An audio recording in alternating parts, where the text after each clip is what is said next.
Hi there. I hope this looks familiar. In the last video I talked about getting back on path. Some people didn't quite understand what I meant by that, but let me clarify a little further. Without meaning to do so, I was becoming a content producer. Now, that's not a bad thing. Content is, well, content by definition of the word itself means something, I'm sure, of some substance. And there are many YouTubers out there who produce consistent, high quality, informative content. But I've noticed that others seem to have lost their way. Suddenly producing content and pleasing sponsors seems to have become more important than the original message that they started with when I started watching them, in some cases years ago. I didn't want to fall into that rut, and I was falling into it big time. Last video I mentioned the fact that I was going to have to re-edit a video because I was fitting this in between. Here's how bad things had gotten. Because I had heard someone speak about keeping things going and thinking ahead, I had actually shot about 4 more videos. Now, those 4 videos, right now they're sitting on the hard drive in my computer, and some of them will see the light of day, some of them will not. The reason is that, for the most part, they were just content. I was just creating content. I wasn't giving you anything interesting about photography. I was basically just filling in time. Well, those days I hope are over. One of those videos, at least, I know I will be showing soon, and that was one where I really revisited the old idea of the best camera. Well, that was over a year ago, and times certainly have changed rapidly in terms of camera development. So the point is that much of what was in there, much of the content, is no longer valid. So I'm going to be sitting here with my coffee, or any one of a number of other possible drinks, and simply telling you about basically my ideas about photography in general. Now, so this video won't have been a complete and total waste of your time.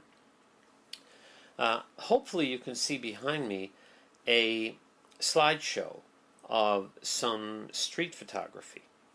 Now, when I say street photography, please do not think in terms of people like Bruce Gilden and so on.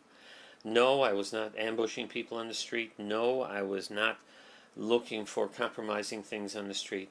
No, I was just looking for anything that was interesting to me in a compositional sense.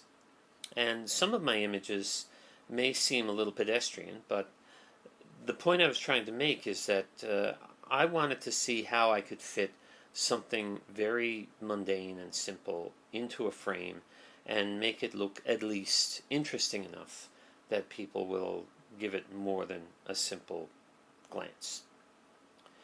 The particular pictures here, many of these came from a marketing ploy on the part of Panasonic, but they did a street photography workshop where they showed off some of their new cameras and lenses.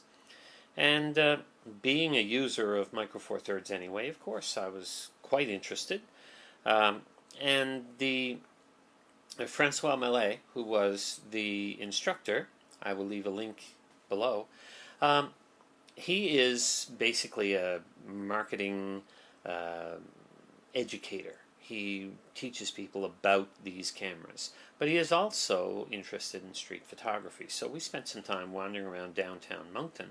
Moncton is not a large city. Moncton does not have a huge downtown. Moncton does not have the throngs of people that you would see in a larger city. But it does have some interesting architecture. It does have a few interesting points, and it was a pleasant day, a very hot day, I might add. And some of these images that you've been seeing and you will be seeing were from that particular event. Now, here's the takeaway from all that. He had set his camera, a Micro Four Thirds Panasonic camera, to square format, black and white, and then played around with the various controls to get the degree of contrast and such that he wanted. Now, of course, by shooting RAW plus JPEG, he was still getting a full-size 4:3 full-color RAW file, but he was also getting a 1:1 square black and white JPEG. After we did the workshop, I found that my images, I basically didn't touch the RAW files. The JPEGs were quite fine in black and white. Because color correction was no longer a big deal, because white balance was no longer a big deal, basically as long as I had the resolution and as long as the exposure was in reasonable bounds, I had a usable image pretty much right out of the camera. Took a little bit of tweaking, a little bit of adjustment here and there, sometimes a little straightening. I'm still not really good at following the advice of my camera's level. And the result was pretty usable images that took very, very little post-processing. In doing this workshop and in doing the project I've been working on, I have been sticking very closely with just prime lenses. Now, I'm not going to get into a big spiel about hardware again. As I said, I'm basically off that track. I use a 19mm, 30mm Sigma and the 60. The 19, 30, and 60 DN arc lenses are only f2.8 lenses, but they're quite compact. They're quite well made, and I find them very useful for my type of photography. Right now, this is being shot on a 25mm f1.7 Lumix. In many ways, a better lens, but also a larger lens, and I appreciate the small size of the Sigma lenses.